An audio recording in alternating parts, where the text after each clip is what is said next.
Welcome to Richpeace Embroidery CAD software online lessons. Today is Teach You, Center Tool. The main function of Center Tool is to create a same width stitch line as your requirement. At first take Center Tool from Toolbar area by left click on your mouse. To make a circle object you have to press left click then press right click multiple time to complete the circle. After that press enter one time to create stitch. For making triangle press left click 4 times.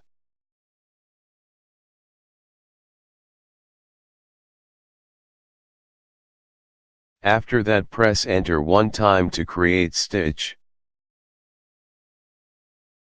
You can maintain stitch width from object property option if you want to change.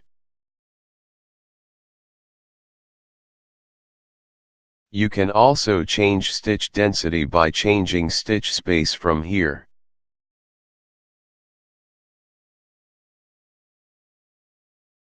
Thanks for watching today's video. See you tomorrow again.